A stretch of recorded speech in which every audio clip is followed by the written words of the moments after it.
توانائی کی شکلیں۔ الف، میکانیکی توانائی، اس کی پہلی قسم ہے توانائی بالقوا۔ غلیل کے ربر کو تان کر چھوڑنے پر وہ دوبارہ اپنی پہلی حالت پر آ جاتا ہے اور پتھر دور جاتا ہے۔ اسی طرح کھلونے میں چابی بھر کر چھوڑنے پر کھلونا حرکت کرنے لگتا ہے۔ بلندی پر ذخیرہ کیا ہوا پانی پہیے پر چھوڑا جائے تو پہیا گھومنے لگتا ہے۔ ان سبھی اعمال میں ہٹاؤ ہوتا ہے، یعنی کام ہوتا ہے۔ کام ہونے کے لیے یہ توانائی کہاں سے حاصل ہوئی؟ شے کی مخصوص حالت یا مقام کی وجہ سے شے یا چیز میں ذخیرہ کی گئی توانائی کو توانائی بالقوا کہتے ہیں۔ غلیل کے ربر کو جیسے ہی ہم تانتے ہیں اس میں توانائی تیار ہو جاتی ہے۔ جیسے ہی ہم ربر کو چھوڑتے ہیں ربر اپنی پہلی حالت میں واپس آ جاتا ہے اور واپس آنے کی وجہ سے پتھر دور جا کر گرتا ہے۔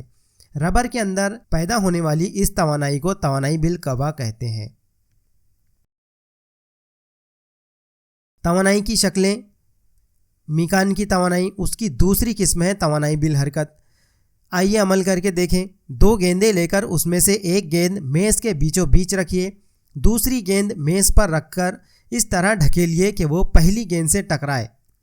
دوسری گیند پہلی گیند سے ٹکرانے سے کیا ہوگا؟ دوسری گیند میں پہلی گیند کو حرکت دینے کی توانائی کہاں سے آئی؟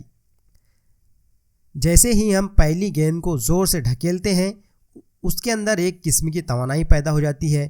اس کے بیچ میں آنے والی دوسری گیند اس کی قوت کی وجہ سے دور جا کر رک جاتی ہے۔ گولی، کنچوں کے کھیل میں گوٹیوں کو ضرب دینے کے لیے توانائی کہاں سے آتی ہے؟ کیرم کھیلتے وقت گوٹوں کو حرکت دینے کے لیے اسٹرائکر میں توانائی کہاں سے آتی ہے؟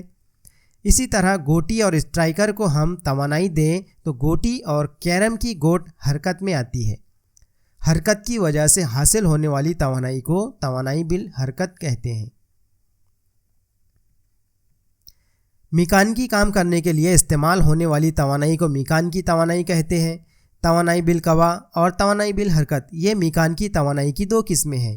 توانائی بالقوا جسم میں جمع شدہ توانائی سے اور توانائی بالحرکت حرکت سے حاصل ہوتی ہے۔ توانائی کی شکلیں۔ بے، حرارتی توانائی، کرۂ زمین کو سورج سے مناسب مقدار میں توانائی حاصل ہوتی ہے جو کرۂ ہوا کے درجہ حرارت کو جانداروں کے لیے موافق بناتی ہے۔ ایندھن کے جلنے سے حرارت خارج ہوتی ہے۔ باورچی خانے میں حرارتی توانائی کا استعمال مسلسل ہوتا رہتا ہے۔ حرارت توانائی کی ایک شکل ہے۔ سورج کی روشنی میں حرارتی توانائی ہوتی ہے۔ اس کی پیمائش کی اکائی کیلوری ہے۔ آئیے عمل کر کے دیکھیں۔ ایک محدب عدسہ لے کر کاغذ کے سامنے سورج کی روشنی میں پکڑیے۔ اب عدسے کو اس طرح آگے پیچھے کیجیے کہ کاغذ پر روشنی کا ایک باریک نقطہ نظر آ جائے۔ عدسے کو اسی حالت میں تھوڑی دیر پکڑے رہیے۔ کیا نظر آتا ہے؟